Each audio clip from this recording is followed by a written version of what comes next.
Hello అండి, నమస్తే. నా పేరు Swarna. Welcome back to my channel Sandy Sunny blogs. ఈరోజు మనం ఇంట్లోనే ఎగ్ యూస్ చేయకుండా, అలానే ఓవెన్ యూస్ చేయకుండా సింపుల్గా కస్టర్డ్ కేక్ని ఎలా తయారు చేసుకోవాలో చూద్దాం. బిగినర్స్ కూడా చాలా సింపుల్గా చేయొచ్చు. స్కిప్ చేయకుండా వీడియోని చివరి వరకు చూడండి. దానికోసం ముందుగా కుక్కర్ని ప్రీహీట్ చేసుకోవాలి.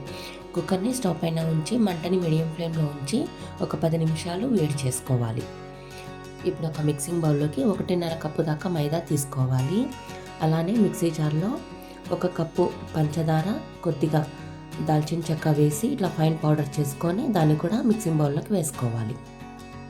అలానే 1 teaspoon baking powder, 1/2 teaspoon baking soda, 2 టేబుల్ స్పూన్ల కస్టర్డ్ పౌడర్ తీసుకొని అన్నీ బాగా మిక్స్ అయ్యేటట్లు కలుపుకోవాలి.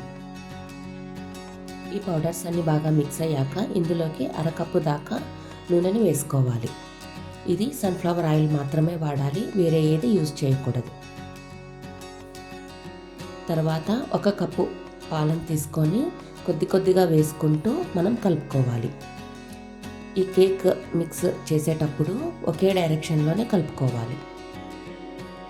ఇలా కొద్దిగా పాలు యాడ్ చేసుకుంటూ కేక్ బ్యాటర్ని మనం కలుపుకోవాలి.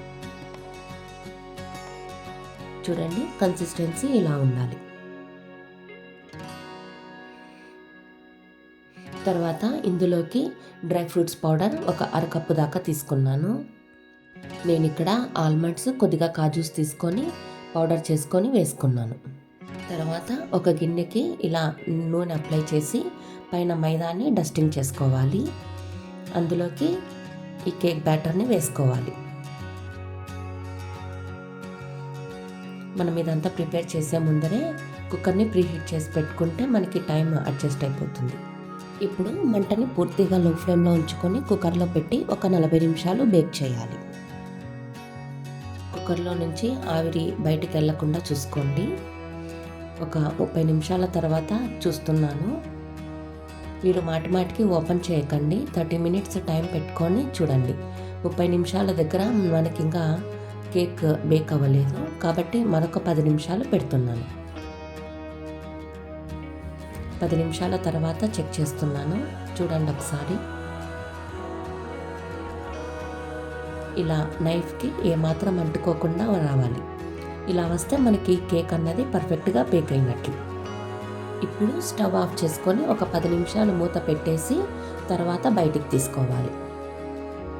ఇది ఇంకా వేడిగా ఉంటుంది. పైన మనకి డ్రై అవ్వకుండా ఒక క్లాత్ని తడి చేసి పూర్తిగా పిండేసి ఇలా క్లోజ్ చేసుకోవాలి. పూర్తిగా చల్లారాక చూడండి ఎలా ఉందో. మనకి ఇలా క్లాత్ వేసుకోవడం వల్ల మనకి ఇది ఏమాత్రం డ్రై అవ్వదు. కేక్ పూర్తిగా రూమ్ టెంపరేచర్కి వచ్చాక ఇలా నైఫ్తో ఒకసారి స్క్రాప్ చేసి డిమోల్డ్ చేసుకోవాలి. మనము కేక్ పూర్తిగా చల్లారాక తీసుకుంటే మనకి పర్ఫెక్ట్గా వస్తుంది. వేడి మీదనే తీస్తే కేక్ అంటుకుపోతుంది. చూడండి, ఏమాత్రం అంటుకుపోకుండా ఎంత చక్కగా వచ్చిందో. చాలా సింపుల్గా ఇంట్లోనే మనము ఇలా కేక్ ప్రిపేర్ చేసుకోవచ్చు. ఇది బేసిక్ కేక్ అండి. ఇది మనము బాగా చేయడానికి వస్తే మనము ఈ కేక్ని బేస్ చేసుకొని మిగతా అన్ని కేక్స్ని మనం ప్రిపేర్ చేసుకోవచ్చు.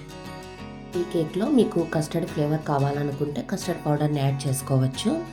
కస్టర్డ్ పౌడరు, డ్రై ఫ్రూట్స్ అన్నది పూర్తిగా ఆప్షన్ అండి. మీరు కూడా ట్రై చేసి ఎలా వచ్చిందో కామెంట్ సెక్షన్లో నాతో షేర్ చేసుకోండి. వీడియో కనుక నచ్చినట్లయితే లైక్ చేయండి, షేర్ చేయండి, సబ్స్క్రైబ్ చేయండి. Sandy Sunny blogs.